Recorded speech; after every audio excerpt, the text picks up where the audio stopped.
Disclaimer: the following content is presented for educational and entertainment purposes only.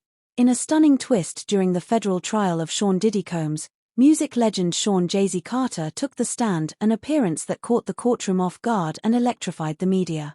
As reported by Inner City Press, Jay-Z entered not as a mogul, but as a man addressing serious allegations by association. His testimony marked a turning point in the case, challenging the silence surrounding the controversy and sending shockwaves through the entertainment world. This wasn't just about one man, it was about an industry under scrutiny. For months, speculation gripped the public. Leaked legal documents and whispered accounts of misconduct and conspiracy pushed Sean Diddy Combs deeper into legal jeopardy. What began as murmurs in backrooms and internet forums exploded into national headlines. With each passing week, new names emerged, some expected, others shocking. Among them was Sean Jay-Z Carter. Jay-Z wasn't accused of a crime, but his name kept surfacing, tied to locations, parties, and allegations he flatly denied. He insisted he had no knowledge of the alleged incidents, no involvement in the events described, and no connection to the victims mentioned. Yet, the court of public opinion had already begun drawing lines. The tension continued to mount. Rumors turned into televised debates. Was Jay-Z a bystander, a shield, or something more? All eyes turned toward the courthouse. Then, one morning, the moment arrived. As legal proceedings resumed, the courtroom doors opened and Jay-Z walked in. No entourage, no theatrics, just quiet defiance wrapped in a midnight navy suit.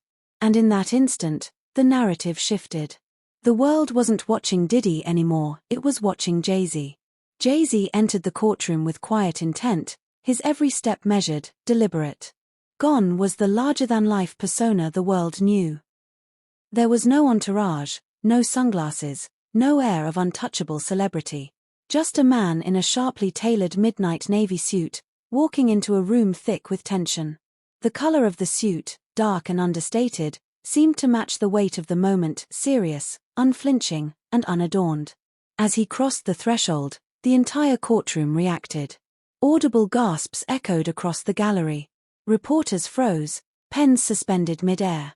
Even seasoned journalists, accustomed to high-profile cases, were caught off guard. Cassie Ventura leaned toward her attorney, visibly shaken by his arrival. At the defense table, Diddy's eyes locked onto Jay-Z's, a stare filled with something between disbelief and resentment. It was a look not just at a witness, but at a ghost from the past. In that moment, it became clear, this wasn't a routine appearance. This wasn't a celebrity lending support or dodging questions behind a lawyer. This was a pivotal moment in a deeply public trial. One that would be dissected by the media, debated by the public, and remembered as the day Jay-Z didn't send a statement, he became one. Jay-Z's first words cut through the tension like a blade. "I want to make it clear, I came here because silence is no longer an option." The courtroom froze. It wasn't just what he said, it was how he said it.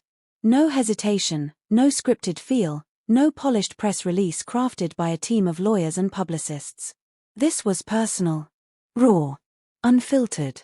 In that single sentence, Jay-Z rejected the standard playbook used by countless public figures before him. There was no attempt to redirect, no vague allusions to misunderstandings or miscommunications. He didn't show up to save face. He showed up to face it. For years, his name had been whispered in the background, never the focus, always on the edge of the narrative. But now, in a federal courtroom, under oath, he chose to speak. And not just for himself. His words carried the weight of a wider reckoning in an industry where silence had often been mistaken for innocence, or worse, complicity. Jay-Z's tone made it clear, he wasn't here to shield Diddy. He wasn't here to protect anyone's legacy. He was here to defend his own name, his family, and whatever truth he believed the public had the right to hear. It wasn't a performance. It was a declaration, and the room listened. Rather than launch into denials or emotional appeals, Jay-Z took a different route. He led with facts. His approach was calm, calculated, and deliberate. Every word was measured, every piece of evidence presented with surgical precision. He didn't dodge questions. He didn't rely on reputation. He relied on receipts, literally. He acknowledged attending a few events hosted by Diddy over the years, but immediately drew a firm line. Those events, he said, were not what's being described in these allegations. He made it clear that what he experienced were standard industry gatherings, nothing out of the ordinary, nothing secretive or sinister. Then came the documentation. Flight logs, hotel bookings, time-stamped security footage. He laid it all out to prove his absence during key incidents. The most compelling moment came when he submitted proof that he and Beyoncé were in Paris at the exact time a Miami party was alleged to have occurred. The records weren't vague or open to interpretation, they were definitive. His delivery was calm, but there was steel in his voice. This wasn't just a rebuttal, it was a strategic reclaiming of his name and legacy. He wanted the court, the media, and the world to know, this wasn't a man running from accusations. It was a man confronting them head-on, one fact at a time. Then, Jay-Z shifted. The polished businessman, the iconic artist, both stepped back. In their place stood a husband and father. His voice, still composed, now carried the weight of something deeper, personal anguish. He spoke about the toll the swirling allegations had taken on his family, not just the scrutiny he faced, but the collateral damage inflicted on those closest to him. He recalled the moment his daughter came across a headline she should have never had to read. A child, exposed to a world of adult accusations, her innocence pierced by the glare of public scandal. He mentioned Beyoncé not as the global superstar, but as his wife, a woman pulled into a storm she had no part in creating. She, too, had been targeted, relentlessly analyzed, speculated about, judged. Their home, once a sanctuary, had become a battlefield of public opinion. Their privacy, once fiercely guarded, was shattered. The courtroom, once filled with whispers and tapping keyboards, fell into complete silence.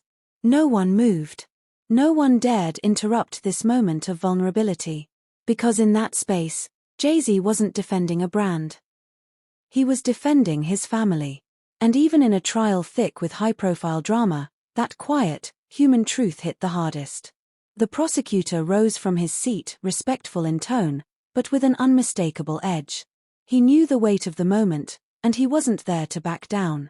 Acknowledging Jay-Z's thorough records, flight logs, hotel receipts, time-stamped documentation, he pivoted to a more pointed question. How could someone so close to Sean Diddy Combs remain unaware of what was allegedly happening behind closed doors? Jay-Z didn't pause. His response was direct, unembellished. Because I saw what I was meant to see. Public events. Industry mixers. Nothing more. There was no defensiveness in his voice, no panic. Just a quiet assertion that while he had been present at some of Diddy's events, he had never seen anything resembling the behavior described in the allegations.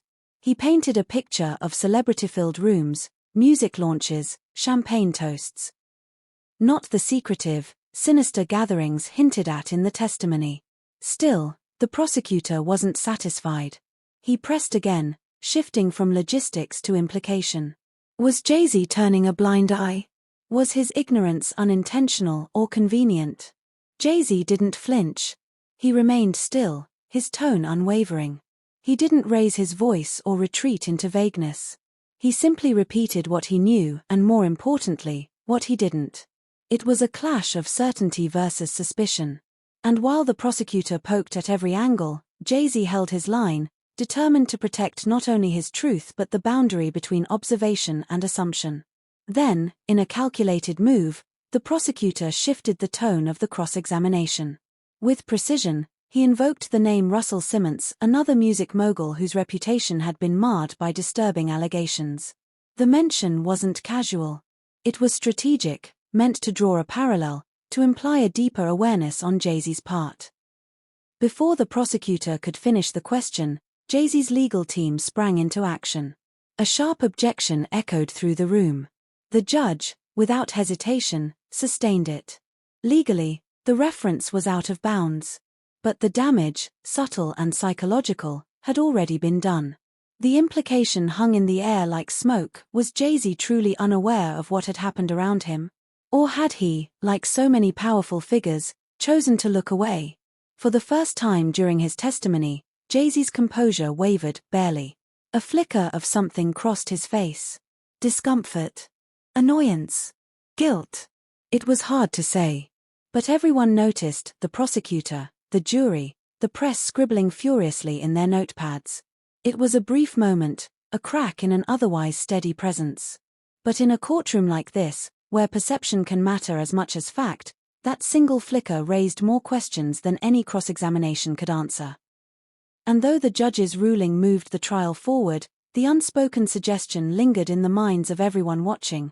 What exactly did Jay-Z know, and when? Jay-Z closed his testimony with a statement that instantly seized the spotlight. "I'm not here to protect Diddy. I'm here to protect my name. If I was part of that world, or even suspected it, I wouldn't be testifying. I'd be on trial." Those words echoed through the courtroom, cutting through the noise with sharp clarity. It was a bold declaration, one that rejected any suggestion of complicity and placed the focus squarely on his own integrity. In that moment, Jay-Z wasn't just defending himself, he was drawing a clear line between his legacy and the storm surrounding Diddy. As he stepped down from the witness stand, the atmosphere remained electric. The courtroom buzzed with unspoken tension, heavy with questions yet to be answered. Reporters scrambled to capture every detail, their fingers flying across keyboards as breaking news alerts began flooding phones worldwide. Social media exploded. Hashtags trended instantly. News outlets raced to publish headlines that would dominate conversations for hours. Jay-Z breaks silence under oath. Jay-Z defends family amid Diddy allegations. The moment had gone viral in real time, cementing itself as a pivotal turning point not only in the trial but in the wider public discourse. Even as Jay-Z left the room, the impact of his words lingered, challenging perceptions, stirring debate, and reminding everyone watching that this was far more than just a courtroom drama. This was a battle for reputation, truth, and legacy unfolding live before the world's eyes. As Jay-Z left the witness stand, the jury's reactions were telling.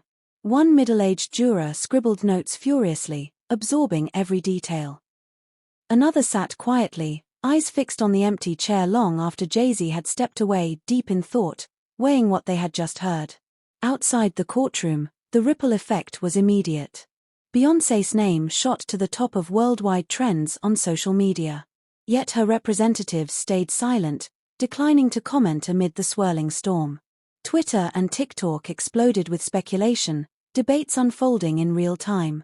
Was Jay-Z's testimony a brave stand, a rare moment of honesty from a celebrity caught in a legal firestorm? Or was it a calculated move, carefully crafted to protect his brand and reputation? The media remained divided. Some outlets praised him for breaking the silence, calling it a courageous act that confronted a culture of secrecy. Others were skeptical, dismissing it as strategic damage control, a masterclass in managing public perception. In the end, the moment underscored just how complex and high-stakes this case had become. Not just a trial in a courtroom, but a battle unfolding on screens worldwide, where every word was dissected and every gesture analyzed. In the days following Jay-Z's testimony, other celebrities weighed in, not with direct statements, but through cryptic posts on social media. Quotes about truth and resilience flooded timelines. No names were mentioned, but the message was unmistakable. Something much bigger was unfolding behind the scenes. Industry insiders hinted that Jay-Z's appearance marked more than just a courtroom moment. It forced a long-overdue reckoning within the entertainment world, a cultural shift where silence was no longer an option. The era of turning a blind eye was coming to an end, and accountability was finally being demanded. This wasn't just about one trial, it was about changing the game for the entire industry.